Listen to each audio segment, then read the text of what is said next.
여러분 안녕하세요. 여러분과 함께 부동산 학문 25강에 대한 내용을 진행하도록 하겠습니다. 수험생들에게 다소 부동산 학문이 촬영이 좀 늦어진 부위는 대단히 죄송하게 생각하는데, 제가 대표로 우리 교수님들 한강을 직접 의뢰되느냐 하면 촬영을 담당하다 보니까 예정과 열정을 가지면서 여러분에게 좋은 강의, 또 선생님들의 강의가 완벽하게 올라가도록 하기 위하여 여러가지 힘든 상황이지만 진행을 하다 보니까 늦었다는 이야기를 갖다 여러분에게 드리고, 지난 시간에 이어서 계속 우리가 이야기를 하도록 하죠. 아마 지난 시간에 우리가 얘기했던 이야기가 바로 부동산의 특성을 갖다 얘기하면서 진행을 쭉 했습니다.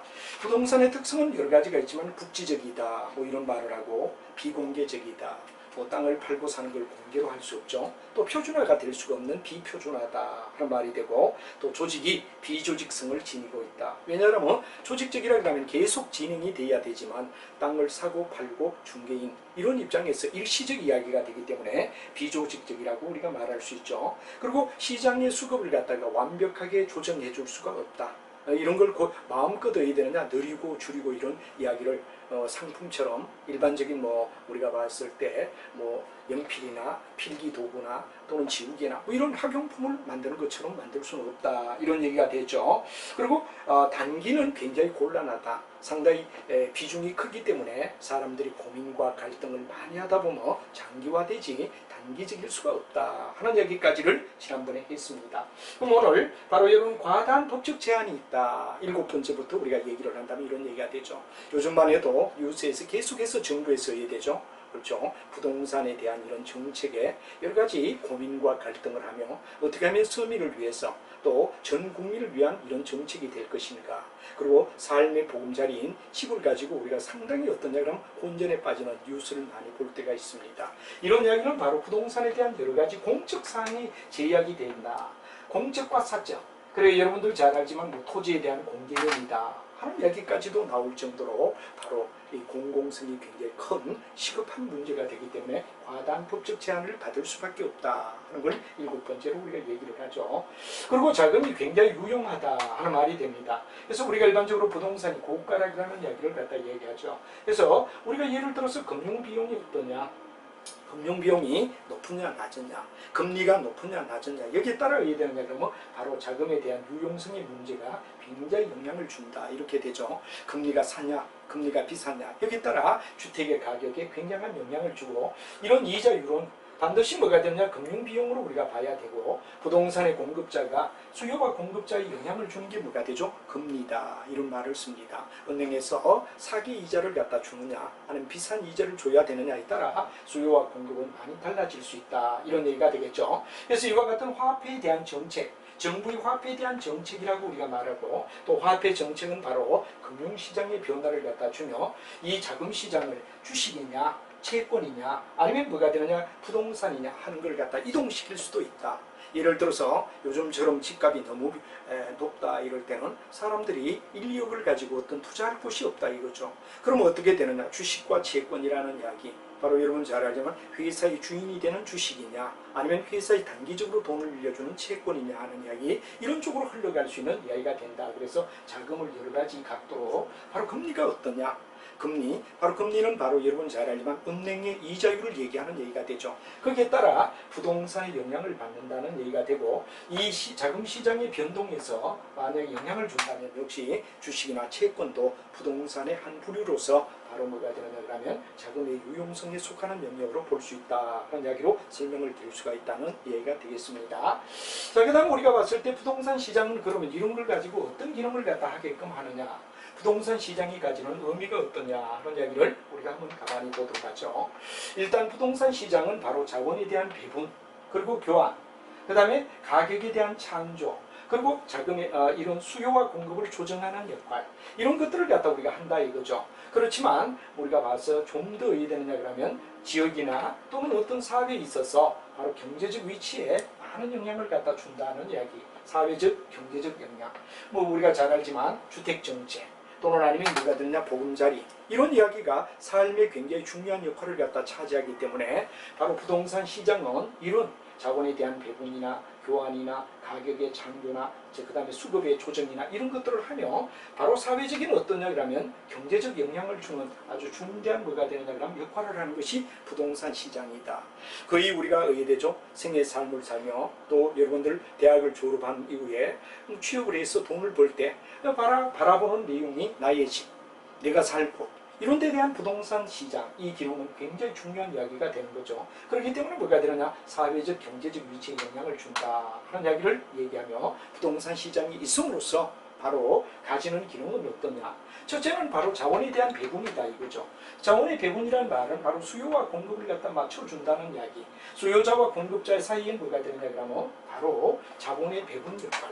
부동산이 어떠냐 그러면 그 역할 공간에서 배분을 해준다 이런 얘기가 되죠. 그래서 예를 들어 여러 가지 수요자가 임대부동산이나 매각부동산 같은 걸 갖다가 대두되고 또 기존에 대한 건물에 대한 유지와 수선 또는 건물에 대한 뭐가 되느냐 신축 이런 것들을 여러 가지 보는데 이게 바로 자원에 대한 배분의 역할이라고 우리가 볼 수가 있다 이런 얘기가 되죠. 그리고 각종 여러 가지 가격의 창조, 가격을 만들어주는 것, 수요와 공급에 의하여 가격이 결정되는 것 중요한 요소가 되겠죠. 또 이러한 것은 뭐가 되느냐, 부동산의 수요 사이에 어떻게 배분되는가를 갖다 우리가 결정하는. 예를 들어 만약에 가격이 싸다 이럴 때는 많은 수요자가 몰리게 되고 또 공급자는 자연히 줄어드는 이런 현상이 일어나겠죠. 또 가격이 많이 높다 이럴 때는 공급자가 많이 나타나게 되며 수요자가 주는 이런 수요와 공급에 대한 배분 현상에 결정적 영향을 주는 것도 바로 하나의 부동산 시장이다. 그래서 부동산은 원활한 자본에 대한 배분을 갖다가 이루어주는 역할을 하며 수요와 공급으로 인하여 가격의 높낮이를 결정짓는 중요한 역할을 한다. 즉 자본에 대한 배분 역할을 한다. 것이 부동산 시장의 중요한 첫 번째 이슈다. 이렇게 우리가 말할 수 있죠.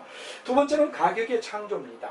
가격에 대하여 서로 협의가 되어야 되죠. 한마디로 말하면 수요와 공급이라는 두 가지 이야기요 서로가 협의가 된다. 이 말의 뜻은 바로 가격의 당사자가 누굽니까? 수요자와 공급자다. 이렇게 우리가 말하죠. 이럴 때 이 협의에 의하여 이루어지고 매수는 대체 부동산 또는 사례 부동산 이상으로 가격을 갖다 지불하려 하지 않는다.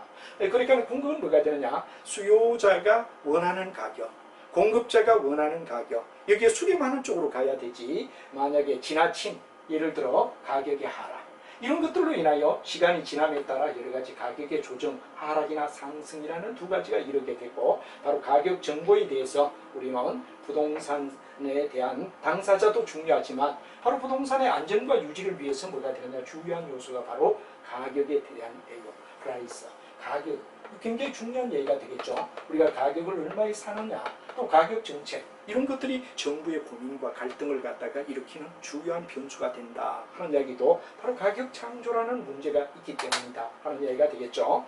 다음에 또 우리가 본다면 세 번째 이야기는 그래서 궁극은 뭐가 되느냐 가만히 이 이야기를 갖다 우리가 본다면 이런 얘기가 되겠죠.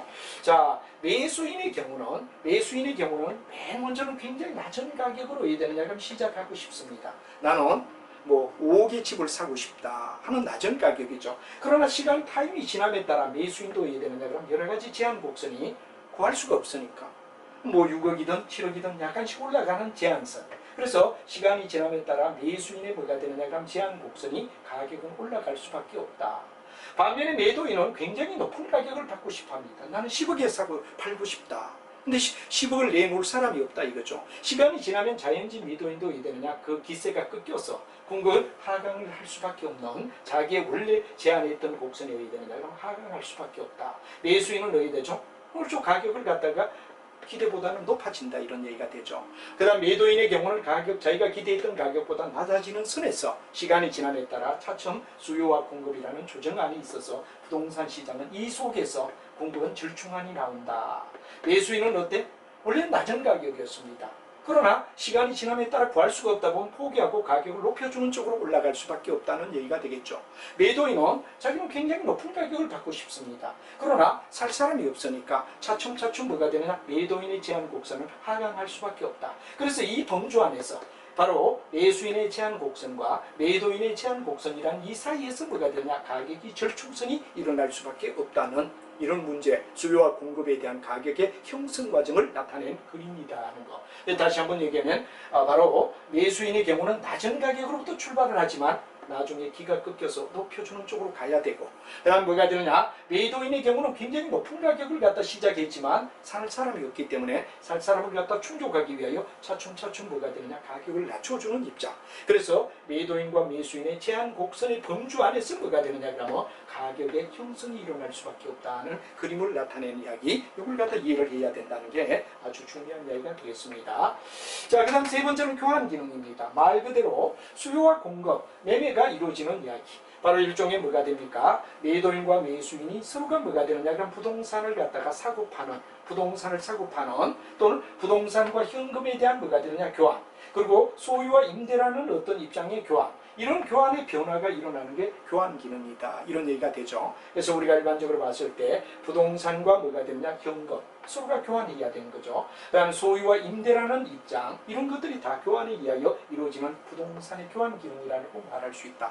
내가 건물을 샀다면 내가 직접 살 수도 있지만 내가 왜 되느냐, 그러면 그 집을 남에게 임대할 수도 있는 거죠. 그래서 여기서 잘 알지만 뭐가 되냐, 소유냐 임대냐, 이런 재분배 현상을 갖다 유도하는 이야기가 바로 부동산에서는 교환 기능이라고 말할 수 있다 하는 얘기가 되겠습니다.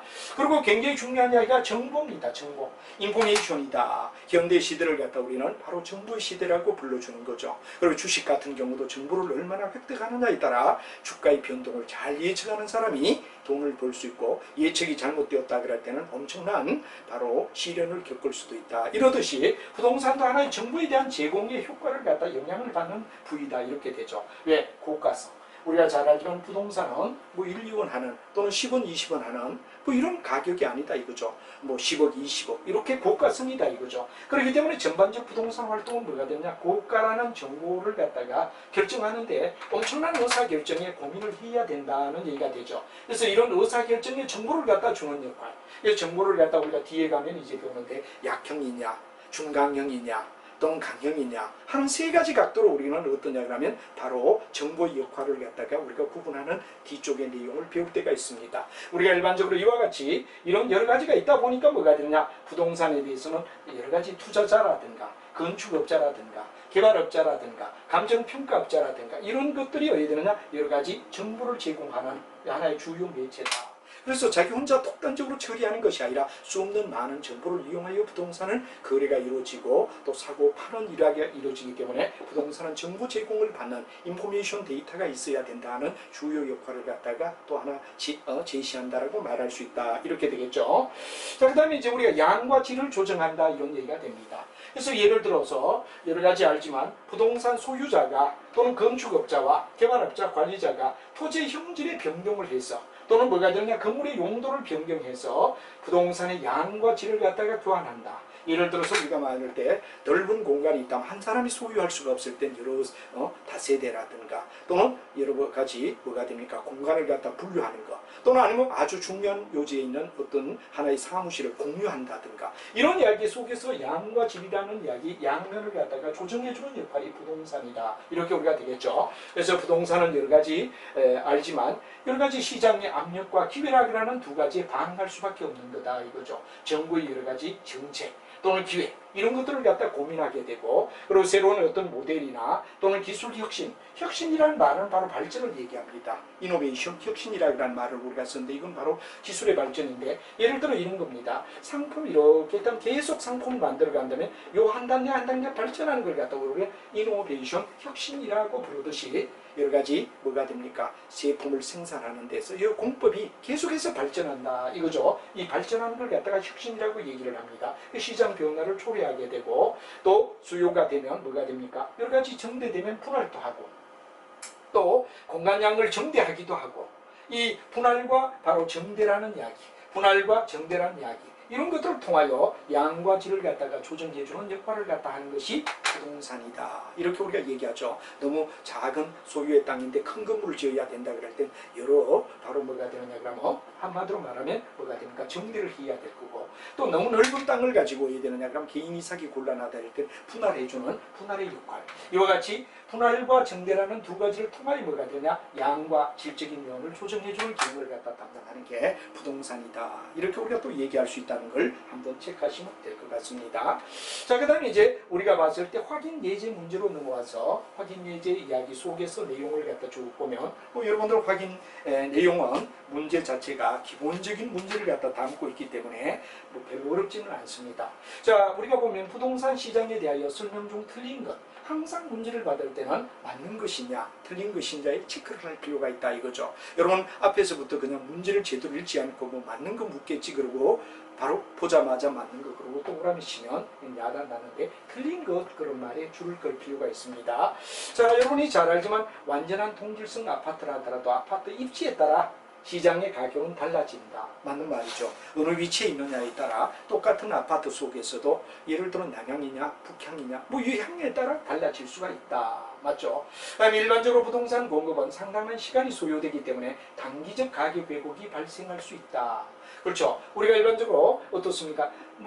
건물을 짓는다 이럴 때 분양을 받고 또 시간이 지나면서 건축을 해서 가기 때문에 왜곡될 반응 가능성은 충분히 있는 거죠. 처음에는 굉장히 이 지역이 어느 지역이기 때문에 그리고 많은 의대나 분양자가 몰렸다가 시간이 지나면 어떤 정보가 흘러나와서 그 지역이 잘못하면 폐쇄될 수 있는 이 집자이다. 이럴 때는 하강 가능. 이와 같이 뭐가 되느냐 상당한 시간이 소요된다. 건물을 짓는데 아파트 단지가 2년, 3년, 길게는 5년까지 걸리는 이런 아파트 단지를 형성하게 되죠. 이러니까 뭐가 되느냐 상당한 시간이 소요되다 보니까 여러 가지 가격의 왜곡 현상이 일어날 수 있다. 이건 맞죠. 부동산은 소유권을 할당하는 공간을 배분하는 가능을 기능을 가진다. 그렇죠. 소유권에 대한 뭐가 되느냐 할당하고 그 다음 뭐가 되느냐 배분한다.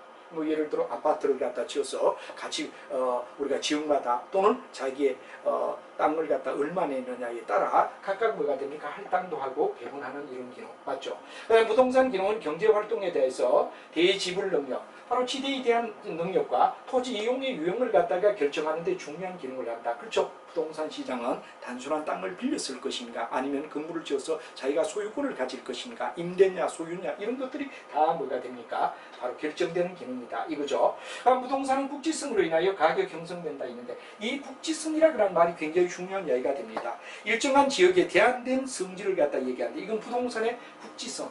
부동산은 분명히 국지성을 가지고 있는 건 맞습니다. 그러나 동일한 가격이 아니라 다양한 가격. 핵심은 이거를 뭐죠? 다양한 가격.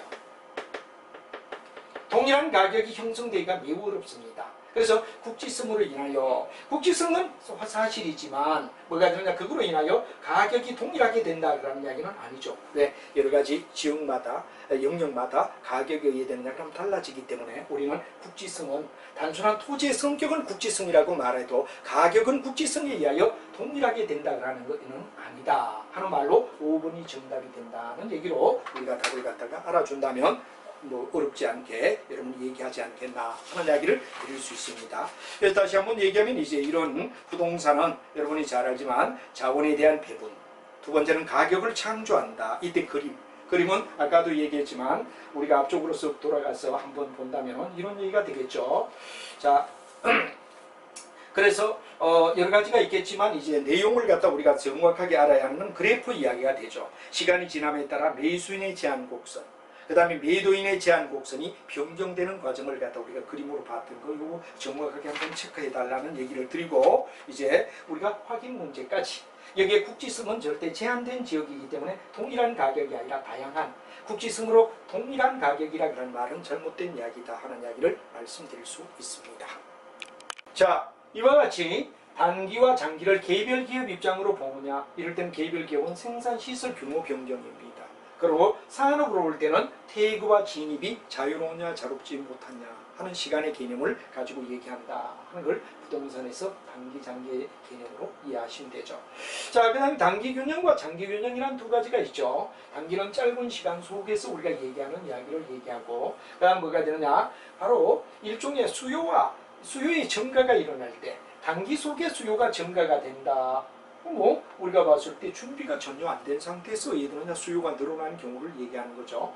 반면에 공급이 늘어난다. 역시 왜 되느냐 그러면 바로 단기적인 입장에서 공급이 늘어난다. 수요가 증가된다. 공급이 증가된다 하는 두 가지를 하나 보자 이거죠.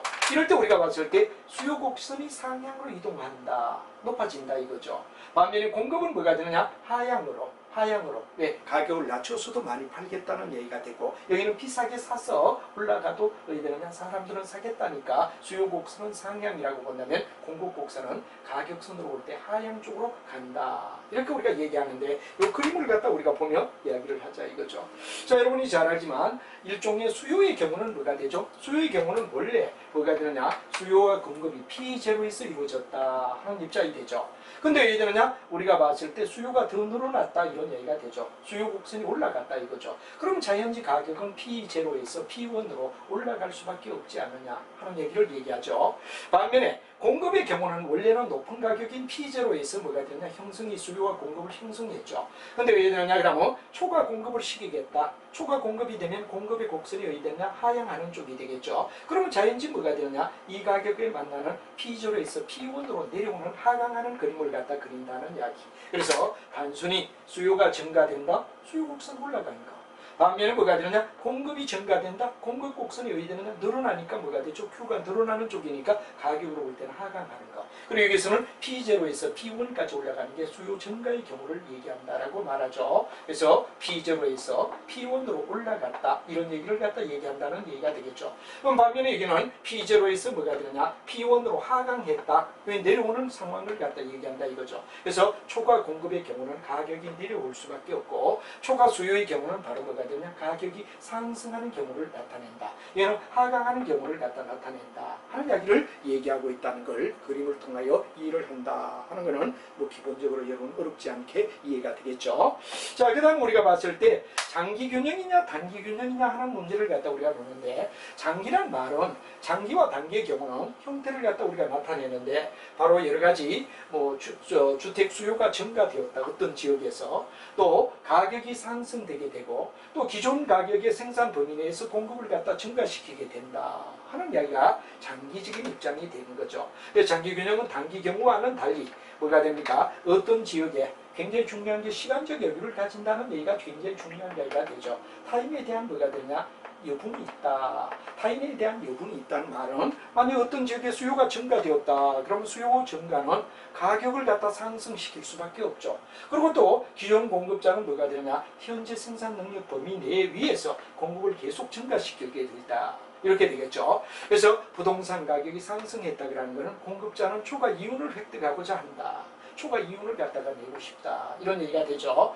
그래서 초과 이윤을 갖다 내다 보니까 뭐가 되느냐, 여러 가지 생산비 공급량, 그리고 생산비 뭐가 되느냐 그러면 바로 가격의 하락, 비용의 감소하는 산업으로 들어간다 그런 얘기인데, 이건 그림을 통해 여러분이 장기 입장에서 볼 때 어떤가 하는 이야기를 살펴보자 이거죠. 그래서 여러분이 잘 알지만 장기 공급 입장에서는 어떠냐 하는 이야기가 되는데, 바로 이 공급의 곡선이 어디 되죠? 그렇죠. 만약에 D1에서 공급을 갖다가 더 늘린다는 얘기가 됩니다. 더 늘리면 E0 가격에서 E1 가격으로 어디 됐나, 하강했다가 이 장기 공급 곡선으로 본다면 다시 어디 됐냐 그러면 내려가는 이런 입장, 상승과 하락을 가져와서 원래는 장기 공급이 될 때, 장기 공급 곡선이 될 때는 E0나 E1이 같아지는 점을 형성하는, 비용이 불변될 때, 비용이 달라질 때, 아마도 비용이 변화가 없을 때는 뭐가 되냐, 장기 공급 곡선은 일단 상승해서 하락을 가져와서 원래의 공과 똑같은 이퀄리즘을 만든다는 이야기를, 비용 불변, 비용이 더 늘어나는 게 아닐 때는 어떠냐, 원래는 상승했다 다시 하강하는 이런 양상을 갖다 나타내는 게 장기 공급 곡선의 이야기다. 즉 업자들이 왜 됩니까? 가격이 높으니까 초과 이익을 얻기 위하여 올리죠. 그렇지만 나중에 왜 되느냐, 너무 늘어나니까 왜 되느냐, 바로 공급이 늘어나니까 가격은 하강할 수밖에 없으니까 E0, E1은 같은 점이며 바로 공급 곡선이 늘어났다가 하강하는 것, 이걸 갖다 나타내는 이야기다 하는 이야기를 한번 생각하시면 될 것 같습니다. 반면에 비용이 증가된다 이럴 때는, 비용이 증가되면 자연지 장기 공급 곡선은 원래 왜 되죠? 여기에 있다가 나중에 올라가죠. 올라간데 왜 되느냐, 그럼 바로 장기 공급 곡선이 뭐가 되느냐, 가격이 그대로 올라가주기 때문에 E1에서 결정이 될 수밖에 없다 하는 이야기. 그래서 비용이 증가될 때는 장기 공급 곡선은, 공급은 E0에서 E1으로 갔다가 E1으로 간다는 얘기가 되고, 나중에 더 의뢰되느냐 그러면 비례적으로 이쪽으로 E1 다시가 될 수 있다 그런 이야기를 얘기하는 거죠. 그래서 원래는 가격을 갖다가 비용 증가가 되니까 비용 증가를 감수하고도 더 늘려준다. 그러다 나중에 늘어나니까 다시 하강하는 형태를 갖다 취할 수밖에 없다는 이야기.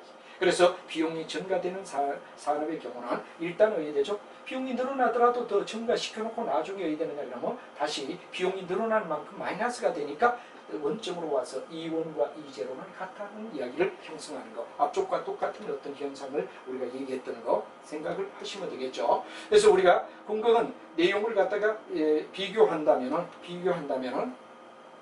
자, 우리가 쭉 다시 한번 얘기를 갖다 해본다면 비용이 감소하는 경우, 두 번째는 비용이 증가되는 경우, 다음에 뭐가 되느냐? 비용이 불변되는 경우. 비용이 불변될 때는 그 자리에서 우리가 이제로에서 이원 그대로 가는 거죠. 반면에 뭐가 되느냐? 바로 이제로에서 이원 갔다 다시 이원으로 내려오는 경우를 갖다 얘기한다 하는 얘기가 되고, 여기도 해야 되느냐 그러면 올라갔다가 이제로에서 이원으로 갔다 다시 해야 되느냐? 이원 자리가 해야 되느냐? 하강하는 쪽으로 가는 거. 바로 장기 공급에서 비용이 감소되기 때문에 그런 현상을 일으킨다 그런 이야기로 설명을 할 수 있는 거죠.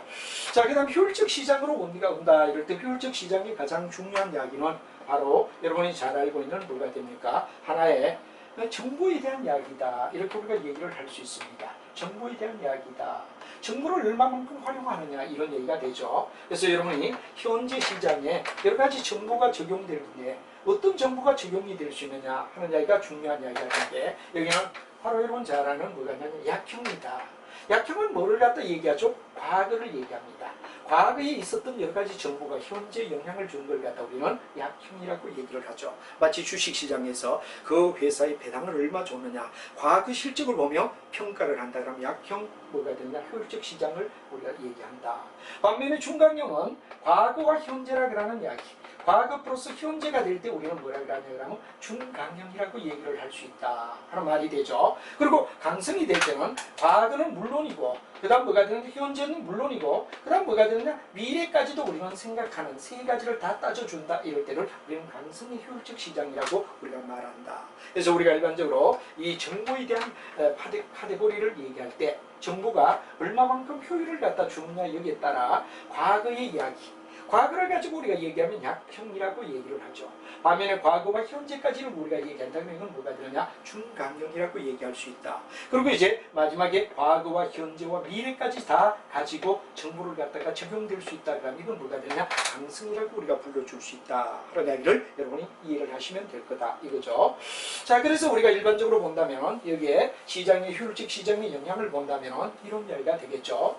과거에 여러 가지 공표했던 내용을 갖다가 현재 과거만 가지고 우리가 보겠다. 그럴 땐 약형 또는 약성이라고 얘기하죠. 그 다음에 현재에 뭐가 되느냐? 여러 가지 공표하는 소위 우리가 그 회사가 어떤 내용을 갖다가 발표해 주는 걸 갖다 공표라고 얘기하죠. 그러면 과거와 현재까지 같이 보는 게 뭐가 되느냐? 우리가 봤을 때 두 번째 이야기인 중강형이라고 우리가 얘기하죠. 그 다음에 과거와 현재와 미래라는 모든 정보를 다 동원할 때 이건 뭐가 되느냐? 강형이라고 우리가 불러준다. 그런 얘기를 우리가 얘기하죠. 그래서 이쪽은 우리가 봤을 때 과거는 불완전한 경쟁을 얘기하며 초과 이윤이 존재하느냐, 정보 비용이 얼마만큼 드느냐 이런 거 이야기요. 바로 약성은 과거 정보만 가지고, 중강형은 과거와 현재까지, 그리고 과거와 현재와 미래까지를 갖다가 포함한 걸 바로 효율적 시장의 유형으로 우리가 보고 있다 하는 이야기, 어느 범주까지 우리가 정보를 볼 것인가 하는 이야기를 가지고 우리는 각각 바로 약형,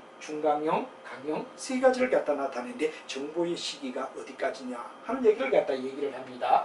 그래서 예를 들어 이런 걸 갖다 우리가 비교하면 주가의 비교를 해서, 물론 우리가 여러 가지가 있겠지만 주식의 가격을 갖다 비교한다면 약형이다. 그럴 때 약형은 과거의 배당을 얼마 줬느냐, 과거에 어느 정도 배당을 줬느냐를 갖다 기준 잡아가 주식을 평가한다. 그러면 바로 과거의 배당을 기준점으로 잡는다는 얘기가 되겠죠. 과거의 배당을 가지고 잡는다. 그럼 이거는 바로 약형이라고 우리가 봅니다.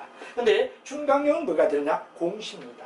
어떤 내용에서 회사에서 바로 그 시점에 뭐가 되느냐? 그럼 정보를 갖다 공개한다 이거죠. 그래서 우리가 일반적으로 봤을 때 공시라 이럴 때는 공시를 하기 전까지는 주가가 이렇게 가다가 공시가 되면 주가가 확 올라가는 이런 현상, 이걸 갖다 우리가 공시라고 얘기하는 거죠. 이거는 과거와 현재까지를 얘기합니다. 그리고 마지막에 나오는 이야기는 모든 정보를 다 동원하는 거. 모든 정보를 다 동원하는 게 뭐가 되느냐? 바로 여러분 잘 아는 강성이라고 얘기하죠. 바로 일종의 약성, 중강성, 강성은 그럼 모든 정보가 다 들어가니까 뭐가 되느냐? 과거와 현재와 미래라는 모든 정보를 갖다가 다 포함해서 모든 걸 갖다 동원하는 경우를 갖다 우리는 강성이라고 우리가 불러줄 수 있다 하는 이야기로 바로 효율적 시장의 범주를 가지고 우리가 얘기한다 하는 이야기를 여러분에게 설명할 수가 있을 것 같습니다.